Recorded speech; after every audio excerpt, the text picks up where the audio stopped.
everybody, and welcome back to the Ultimate Fashion History's 20th Century Style Icon series. This time around, I'm going to have to make sure that my fashion historian hat is pulled down and firmly in place so that I don't accidentally go too fangirl, because it is no secret that I love Petula Clark. I think of myself as the Petula Clark of fashion history. What does that even mean? It doesn't even mean anything. I've already gone fangirl. Oh my goodness, let me pull myself together. Off we go. I was born in 1965, the year that Downtown reached #1. So I've been listening to the beautiful voice of Petula Clark since the moment I was born. But you know what? She was a professional singer almost from the moment she was born. She was a child star in England. This is Petula as a little girl singing for the troops. This parlayed into an acting career. And there she is in a movie as a genuine child star. As she grew older, she continued to act, but in these sort of B movies for the Rank organization, hardly worthy of her fabulous acting talent and charisma. She blossomed into a very beautiful young woman and continued to make albums. Yet, apart from her incredible voice and unique way with the song, there was very little to distinguish Petula's material and her image from other singers of that era. I mean, take a look at what Rosemary Clooney is wearing here and take a look at what Petula Clark is wearing here. She had yet to hone that iconic image. In the early 60s, she fell in love with a hunky Frenchman, Claude Wolfe, and moved to Paris. And you can see here she's starting to kind of hone her own image with her signature short, blonde, slightly tousled hair. But it was really in 1964-65 that her life would change and her career would go on a very different path when she sat down with songwriter Tony Hatch, who played her a little tune that he was working on that he actually thought would be perfect for a Motown group like the Temptations. Petula heard the song, decided it was for her, and never before has one song put one woman on such a different path. And of course, the song was Downtown. And it happened at just the right moment, because of course this was the era of the British invasion, with bands like the Beatles and the Rolling Stones and the Kinks and the Animals and Herman's Hermits storming the American charts. Everybody was obsessed with England. They were also obsessed with English fashion, that mod Carnaby Street look, with designers like Mary Quant and models like Twiggy. And of course, British cinema was also a talking point with this new breed of young, exciting stars like Julie Christie, who of course won the Oscar in 1965 for her role in Darling. What unites all of these people, apart from being British, is that they were young. It was the era of the youthquake. You had to be young in the 60s. So isn't it ironic that a woman in her 30s, in an era when we would soon learn not to trust anyone over 30, would be the most important British female to hit America during the British invasion? And this is why I've chosen Petula as this week's 20th century style icon. Because in this series, I really try to focus on people who genuinely influenced the way that regular people dressed. And when it came to women over 30, Petula truly did. Here's a picture of her flanked by two other huge British pop stars of the 1960s. On the left is Cilla Black and on the right is Sandy Shaw.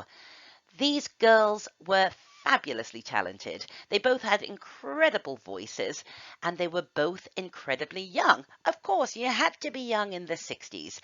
But just to give you an idea of how remarkable it was that Petula, in an era of youth obsession, achieved what she did. I'm guessing this photo was taken in 1965, which meant that Scylla was 22, Sandy Shaw was 18, and Petula Clark was 33 years old. She was biologically old enough to be Sandy Shaw's mother. And yet she fit right in, not by trying to be young, but just by being herself. With Downtown, Petula Clark became the first British female singer to have a #1 hit in the USA. She was the only one of the British girl singers to truly break the American market. After Downtown came a slew of hits penned by Tony Hatch and his wife Jackie Trent. I Couldn't Live Without Your Love, Sign of the Times, Don't Sleep in the Subway, Color My World, it goes on and on. But of course, what really communicated Petula's look to the American public were her television appearances. She was everywhere. She was on Hullabaloo. She was on the Ed Sullivan Show. She was on the Dean Martin Show. She was a darling of American television in the 1960s. And what's so important here is that not only was she charming and talented and delightful, people were obsessed with what Petula Clark would wear, because she really did bring that mod Carnaby Street Mary Quant vibe to the average American housewife. Our perceptions of age have changed so much over the past 50 years that it's hard to imagine that women in their 30s were considered mature. But believe me, in the 1960s, they definitely were.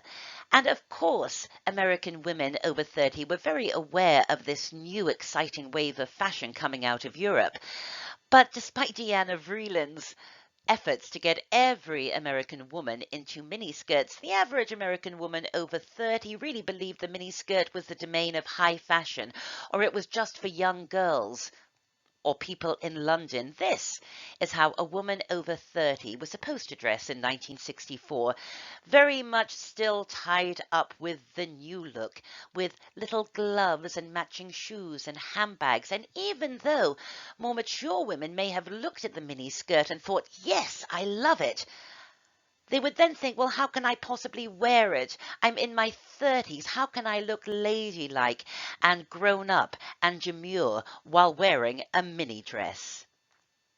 And then came Petula, so ladylike, so demure, with just that little touch of sexiness that everybody wanted in the 60s. She showed American women over 30 that, yes, they too could wear this new Carnaby Street look with the sleeveless shift dresses. Yes, they could wear those bright, bold colors and the baby doll dresses and the John Lennon hats and those strong, bold, geometric details. And yes, they could wear those huge mod plastic earrings and show as much leg as they want and still be a mum. And I really think that because she was so often seen on TV and so beloved, that many women in their 30s and 40s would look at what Petula Clark was wearing and think, well, yes, she looks great, and she is ladylike, and she is demure, and so I can wear it too. She was the mod mum. Well, now that we've established that Petula Clark was definitely a fashion trailblazer, let's talk about the fact that she was also a trailblazer in the American Civil Rights Movement of the 1960s. In 1968, she recorded a television special for NBC, and as her special guest, she invited the extraordinary Harry Belafonte. They were performing a song together called Path to Glory. It was an anti-war song that Petula had written herself, and at the end of the song, she very naturally took hold of Harry Belafonte's arm. Chrysler was sponsoring the show, and when they saw the tape, they had an absolute meltdown. They felt that a white woman touching the arm of a black man on television would offend their Southern viewers, and they threatened to pull out their sponsorship if Petula and Harry didn't re-record this segment. Well, Petula and her husband Claude Wolfe, who were producing this show, absolutely refused. They destroyed all other takes and presented this one to NBC, saying, if this doesn't run, we're pulling the show altogether. Well, the show did run to huge critical acclaim, and it is the first time ever on American television that there is an interracial touch. Everybody told Petula that this could potentially ruin her career in America, and she didn't care. It was more important to her to do what was good than to do what was popular. And I think it is this sense of true integrity that feeds into my love of Petula Clark. She always marched to the beat of her own drum. No, a sweet little child star isn't allowed to grow up and be a sexy pop star.